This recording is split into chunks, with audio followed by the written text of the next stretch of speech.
What is up, YouTube? HPJ here, and this evening, because I'm recording this at night, we got some new information from the OCG in regards to Burst of Destiny. Primarily, if you guys remember, I was talking about the Magistus in the archetype video, that the 3-in-1 set that's going to be coming out very soon.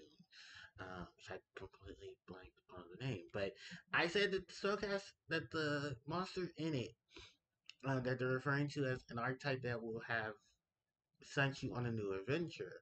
I said that it kind of reminded me of the Magistus story and how it intertwines within the other three archetypes.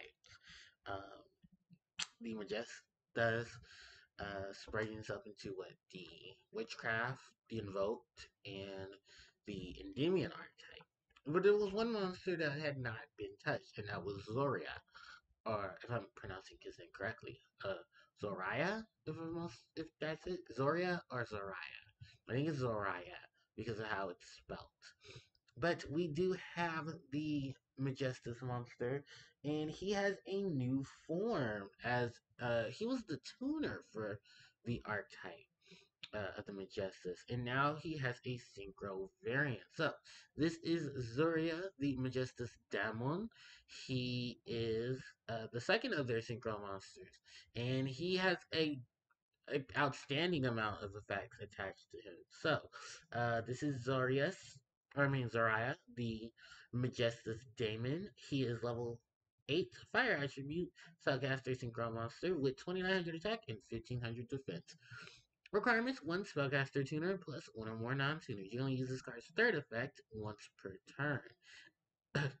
If this card is synchro summoned, you can equip 1 Magistus monster from your extra deck to it.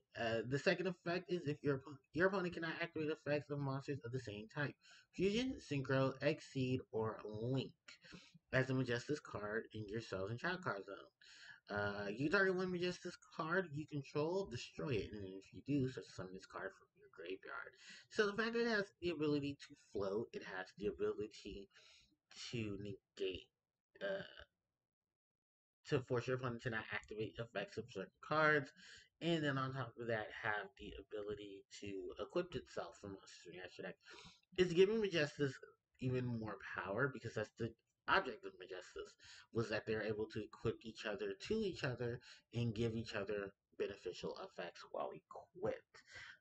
As far as this monster goes in terms of its summoning, I mean, this would be a great fit for them in terms of their overall layup. It is a spellcaster. It's probably one of the highest in terms of spellcasters when it comes to the extra deck. Now, there are a few exceptions, I know, and Dragoon is still reigning supreme. But I do like the fact that it has such unique abilities attached to it that fits within its archetype. As far as it being used in the decks surrounding it, I'm sure variants of Magistus would love to play around with this monster. Um, and sequentially, this can easily be one of their bosses. In terms of story and lore, this is Zoria, of course, their tuner, who has now evolved within his own magic. I actually want to know what his interactions with the others is overall, because you do not see him on the spell card. I think the only time you ever see him is either in his original state where he is younger, and this is his adult form. So yeah, I wonder, did he still continue to Magistus, and what his storyline is between Endymion, Crowley, and Fair. Since Fair became the head of the witchcraft, Endymion is, of course, the leader of the magical forces that are involved in battle against the um, spellbooks and the other magicians, as the spellbook tower itself, La Maison, is still, I don't know, did it complete? That's a good question.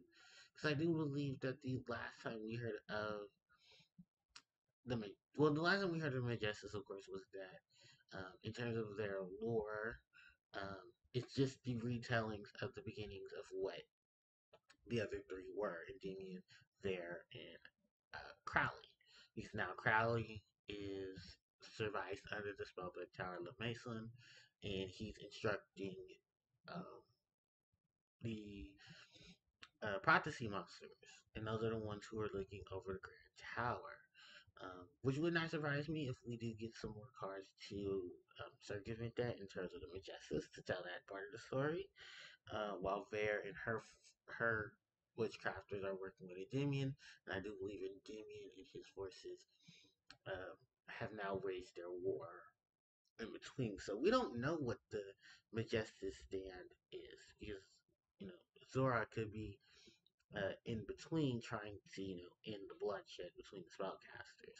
Now, in terms of monster support, this is a really good spellcaster for decks that do use Magistus monsters in the extra deck, or just any extra deck monster. Because I think you only equip Magistus monsters.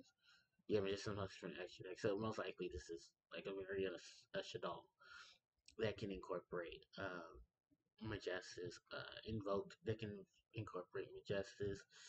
Basically, just any extra deck sourced monster that can take advantage of using said spellcasters. So yeah, I'm very interested to see what will happen, and interested to see if they're going to add any more spells of support in terms of the lore. But with that said and done, thanks everybody for watching. Don't forget to let me, let's conversate about this monster and the lore behind the Magistus that could easily now be inspired because they have this big monster attached to them. So let me know in the comment section below. Don't forget to like, comment, share, and subscribe to the channel as it helps out tremendously. You guys can catch me on Twitch as I live stream Monday through Friday, and I could pop up in the weekends. So at the time of recording, I'm making a pop up this afternoon. So if you want to check me out, then you definitely can. And with that said, yeah, thanks everybody, and I will catch you all next time. HBJ signing out. Take care.